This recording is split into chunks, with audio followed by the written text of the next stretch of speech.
I'm going to talk to you a little bit about what we're doing new with our pavilion line this year. And before I go there, I want to talk to you a little bit about what we're doing from a design effort. And this year, we can wrap it up with one acronym. It's called MUSE. And MUSE represents materials, usability, sensory, and experience. And basically, all those attributes are wrapped into the pavilion line this year. One of the things that a lot of our users have talked to us about is they love the materials we brought out a few years ago, which was the HPM print. But one of the things that obviously was a consideration this year was the desire to have more honesty in materials, the desire to have more authentic materials. And so we've listened to those inputs and have brought metal in the pavilion line.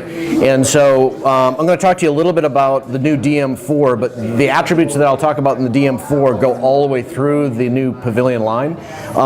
As I said in the acronym, it was about materials, and really the focus this year, if you look at the entire portfolio for HP, it is about materials.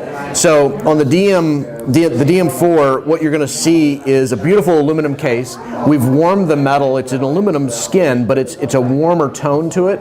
We've subtly brushed the surfaces, and then we come back in, because remember the S for MUSE is really about the sensory aspect of it. And so we've come back in and etched onto the surface subtle patterns that give you both a visual and tactile read versus what we've done in the past, which was just solely visual.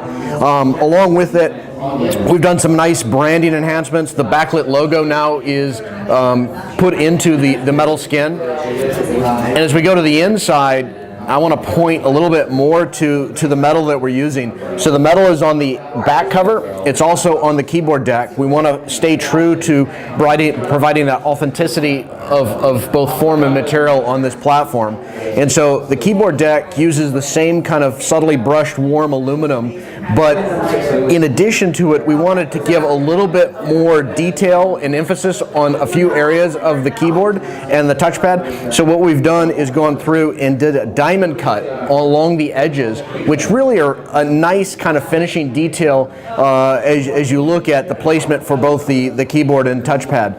Along with it, we've done some subtle detailing around each of the hinge points, and again, we're using aluminum there for the hinges. So really a lot of focus on the materials, a lot of focus on the sensory aspect, but one of the key things that we've done this year with the pavilion line is focus on usability.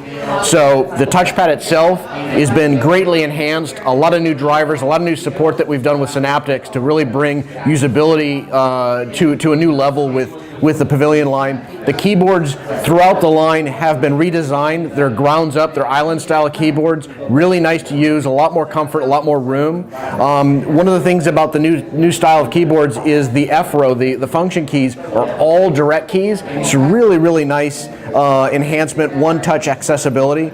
And then from the overall experience standpoint, one of the things that we're loading on each of the notebooks and even the netbooks is a series of wallpapers where we've teamed up with these up-and-coming artists. So artists like Julie West or Amy Ruppel, we've basically, these are artists that have worked with Target, they've worked with Converse, they're very, very key artists, and what we've done is ask them to kind of create artwork for the art that we're selling you. And basically inside each of the notebooks, you'll have a total of 12 wallpapers that you can load, customize, and play with. And in fact, we're not only just loading it on the notebooks, we'll actually put it on Facebook so you can download it free if you so desire. So really from a pavilion standpoint, completely redesigned, completely rethought, enhanced usability from an experience standpoint, kind of unmatched to anything that we've produced before.